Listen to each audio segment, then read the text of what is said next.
On a sunny afternoon outside a quiet little diner, an innocent moment turned into something painfully cruel, something that would break the heart of anyone who still believes in kindness. An elderly deaf woman stood alone, confused and frightened, surrounded by teens who mocked her instead of helping.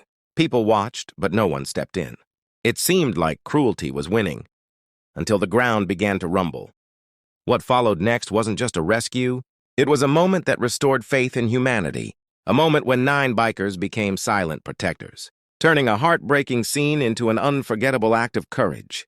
On a warm, peaceful afternoon, sunlight spilled across the parking lot of a small-town diner, painting the asphalt in soft golden streaks. The classic red-trimmed building sat quietly under the open sky, its neon sign flickering in lazy loops. Inside, families laughed over milkshakes, waitresses carried trays with practiced rhythm, and the world felt slow and gentle.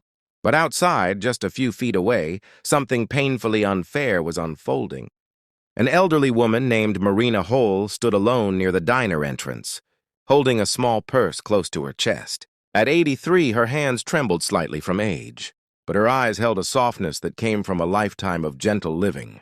Years ago, a sudden illness had taken her hearing, pushing her into a world of quiet isolation.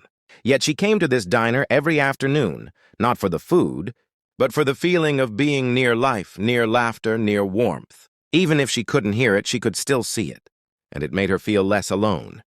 Today, though, the laughter wasn't warm. It wasn't kind.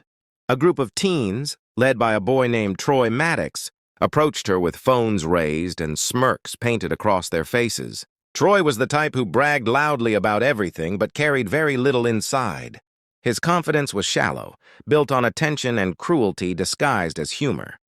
Marina tried to read their lips as they spoke to her, but they exaggerated their mouth movements on purpose, twisting their words just to confuse her. They snatched her napkin and pretended she dropped things she never had. They clapped behind her head to see if she would react. They filmed everything, laughing at her confusion. Marina didn't cry. She simply stood there, trying to make sense of their expressions, trying to understand why anyone would want to hurt her. In her silent world, their laughter became something even sharper, something she could feel deeply, even without sound. It was a wound carved from silence. She tried to tell them she couldn't hear. She tried to step away. But when she moved, Troy stepped closer, pretending to interview her with a fake microphone he used for online pranks. His friends howled with laughter as the camera zoomed in on her frightened face. Then Troy nudged her, not violently, but just enough to knock her off balance. Marina fell. Her palm scraped against the rough asphalt, and her small burger, her treat for the day, rolled away untouched. She reached for it with trembling fingers, desperate to hold on to something familiar. Her eyes didn't fill with tears.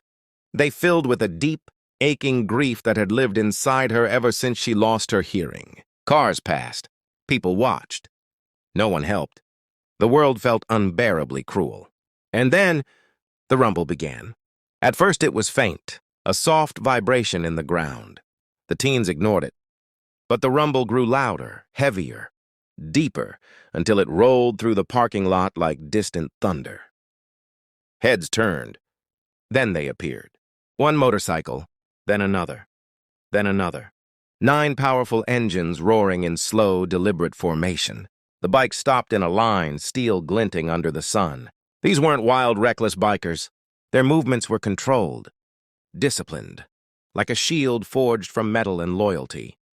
Across their black vests was a bold emblem, Guardians of Solace, a local biker group known for protecting the elderly, veterans, and vulnerable residents. People whispered stories about them, stories of kindness delivered in silence, stories of justice handled without theatrics. At the front of the group sat a towering man named Rogan. Veil, his long white beard was braided at the end, his eyes sharp but full of humanity. Rogan was gentle by nature, but when confronted with injustice, a different fire lit within him.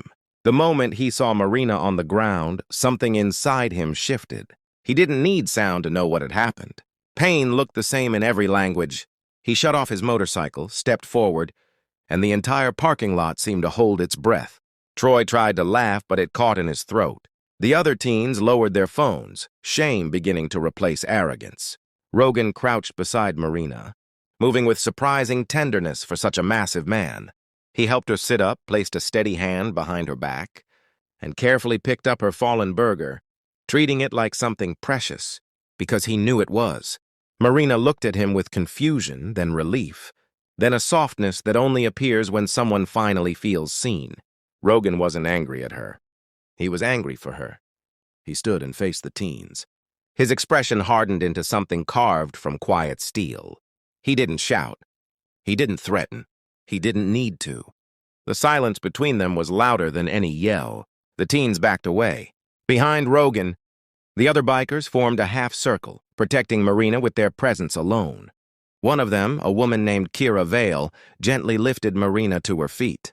She signed slowly and clearly, telling her she was safe now. For the first time in a long while, Marina felt protected. The teens left in complete silence, their cruelty collapsing under the weight of real strength. Inside the diner, the staff hurried to offer warm food and drinks. Kira stayed with Marina, signing comforting words. Rogan stood at the entrance like a guardian, watching over her until the fear left her eyes. Toward the end of her meal, Marina reached for Rogan's hand. She couldn't hear him speak, but she read his lips as he promised. "You are never alone. Kindness is still louder than cruelty." And on that golden afternoon, where cruel laughter once echoed, a group of brave-hearted bikers turned the tide, proving that sometimes the greatest heroes arrive without a single spoken word.